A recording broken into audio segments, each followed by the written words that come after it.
আসসালামু আলাইকুম রহমতুল্লাহি ওয়াবারাকাতু। প্রিয় শিক্ষার্থী ভাইরা, আমরা এখন ন্যারেশনের এক্সাম্পলে চলে যাব। আমরা ন্যারেশনের নিয়ম কানুন শিখে গেছি, এখন এক্সাম্পল সহকারে ক্লিয়ার হয়ে যাব। আমি প্রথমে অ্যাসার্টিভ সেন্টেন্সের এক্সাম্পল দিয়েছি। They said to me inverted comma you have written the future. এখন প্রশ্ন হচ্ছে, আগে আমরা জানি যে আসলে চেঞ্জ করার আমাদের নিয়ম কি। আমরা সেট টু প্রথমে সেট টু চেঞ্জ করব, তারপর আমাদের ইনভার্টেড কমা, তারপর আমাদের পার্সন, তারপর আমাদের অ্যাকচুয়ালি ভাব। আর যদি আমাদের মুখস্থ বিষয়টা থাকে তাহলে আমরা মুখস্থ বিষয়টা করব। অর্থাৎ আমাদের 5টা নিয়ম, 4টা নিয়ম থাকবে, হয়তো আরেকটা নাও থাকতে পারে। তাহলে আমরা দে লিখলাম। দে সেট টুর পরিবর্তে আমরা জানি কাকে দেখে চেঞ্জ হবে। আমরা জানি রিপোর্টেড স্পিচকে দেখে। রিপোর্টেড স্পিচটা কি রয়েছে ভাইয়া? রিপোর্টেড স্পিচটা শুধুমাত্র কি অবস্থায় রয়েছে, সেটা অ্যাসার্টিভ সেন্টেন্সে। তাহলে সেক্ষেত্রে সেট টু অথবা টোল্ডও আমরা লিখতে পারি, অথবা সেট টু এ বসাইতে পারি। মি ইনভার্টেড কমা তুলে দিয়ে কি হবে? দ্যাট হবে।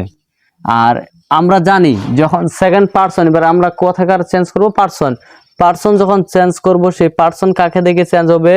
অবজেক্টকে। অবজেক্ট কি রয়েছে? মি। তাহলে সেক্ষেত্রে মির জায়গায় কি হবে? আই হবে। আর হ্যাভ থাকলে কি হবে? মুখস্থ করে রাখছিলাম হ্যাড। আর রিটেন দ্য ফিউচার, যা বাকি রয়েছে তা। আচ্ছা, এখন আমরা দ্বিতীয় স্টেপে যাই। দ্বিতীয় স্টেপটা হচ্ছে রহিম সেড টু মি, তারপর inverted comma is she chest. এখানে দেখতেছি আমরা কি, এখানে শুধু আমরা দেখতেছি এটা রয়েছে ইন্টারোগেটিভ সেন্টেন্স। আর ইন্টারোগেটিভ সেন্টেন্সের ক্ষেত্রে আমরা প্রথমে 1 নম্বর নিয়ম যেটা রয়েছে সেট টু, সেটা চেঞ্জ করব। তাহলে সেক্ষেত্রে রহিমের জায়গায় রহিম থাকে গেল, রহিম সেট টুর পরিবর্তে আমরা কি লিখব? আস্কড মি, ইনভার্টেড কমা তুলে দিয়ে কি হবে? ইফ হবে। এরপরে আমাদের কাজ কি? পার্সন চেঞ্জ করা। এখানে পার্সন কি রয়েছে? সি। আর সি কাকে দেখে চেঞ্জ হবে? আমরা জানি রিপোর্টিং ভার্বের সাবজেক্ট কথাটাই না, এটা রয়েছে সি। তাহলে সি যদি থাকে তাহলে কোনো চেঞ্জ হবে না। আমরা আগে পার্সন চেঞ্জ করবো, অর্থাৎ থার্ড পার্সনের ক্ষেত্রে কোনো চেঞ্জ এর হবে না। তাহলে সি থাকলে কি হয়ে যাবে? সি হবে। আর এম ই 4 থাকলে ওয়াজ হওয়ার হবে। তাহলে সির পর তো ইজ হবে না, ওয়াজ হবে। তাহলে ওয়াজ চেস্ট। ওকে, এবার রহিম সেড টু মি। আমি এটা দেখতেছি কি রয়েছে? ওপেন দ্য ডোর, ম্যান ভাব দ্বারা শুরু হয়েছে। ওপেন দ্য ডোর দ্বারা দরজাটি খোলো, আদেশ বোঝাচ্ছে। তাহলে সেক্ষেত্রে রহিমের জায়গা থাকলো রহিম সেড টুর পরিবর্তে আমরা কি লিখবো?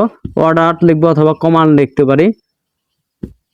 অর্ডার মি, ইনভার্টেড কমা তুলে দিয়ে কি হবে?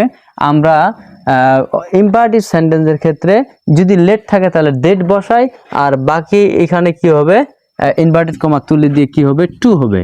তারপর ওপেন দ্য ডোর, যা রয়েছে তা। এরপরে দেখতেছি এটা মে দ্বারা শুরু হয়েছে। আর ওই সেন্টেন্সের ক্ষেত্রে যখন মে দ্বারা শুরু হয়, ওই সেন্টেন্সকে অপারেটিভ সেন্টেন্স বলা হয়। এটা আমরা অলরেডি জেনে ফেলেছি। তাহলে সেই ক্ষেত্রে হি, এখানে কি হবে? প্রেইড মি, ইনভার্টেড কমা তুলে দিয়ে আমরা কি লিখবো? দ্যাট। এখানে লিখতে পারে, এখানে আমরা কি লিখবো? সেক্ষেত্রে আমরা এখানে আমাদের পার্সন কি রয়েছে? আল্লাহ, কখনো চেঞ্জ হবে না। তাহলে সেক্ষেত্রে আল্লাহ লিখে দেব, আল্লাহ। আর মেয়ে থাকলে কি হবে? মাইট। আর যা আছে তা বসে ব্লেস ইউ। আমাদের এটুকুই ন্যারেশন। আচ্ছা, এরপরে যদি আমাদের এক্সক্লেমেটিভ সেন্টেন্সের হয় থাকে, যেমন he said to me,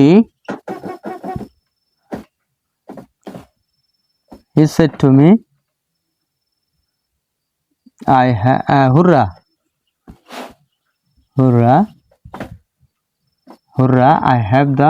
I have on the cricket match. I have on the match. তাহলে সেক্ষেত্রে আমরা দেখতেছি এটা হুররা রয়েছে, এটা কোন সেন্টেন্সে? Exclamatory sentence. তাহলে হি থাকে গেল, তাহলে আনন্দ বুঝালে এটা I have on the match, আমরা ম্যাচটাকে জয়লাভ করেছিলাম। তাহলে সেক্ষেত্রে কি হবে? আমরা হুররার ক্ষেত্রে, অর্থাৎ এক্সক্লেমেটরি সেন্টেন্সের ক্ষেত্রে সেড টুর পরিবর্তে আমরা লিখব কি? Exclaim with joy. এটা আমরা পড়াইছি, তাই না ভাই? জয় মি ইনভার্টেড কমা তুলে দিয়ে কি হবে দ্যাট হবে, হুররা আউট হয়ে যাবে। আই থাকিলে কাকে দেখে চান্স হবে, হি কে দেখে, তাহলে হি। হ্যাভ থাকিলে কি হবে, হ্যাড হবে। আর বাকি যা রয়েছে তা। এই 5টা নিয়ম আর আমরা উদাহরণ দিয়ে বুঝাই দিলাম।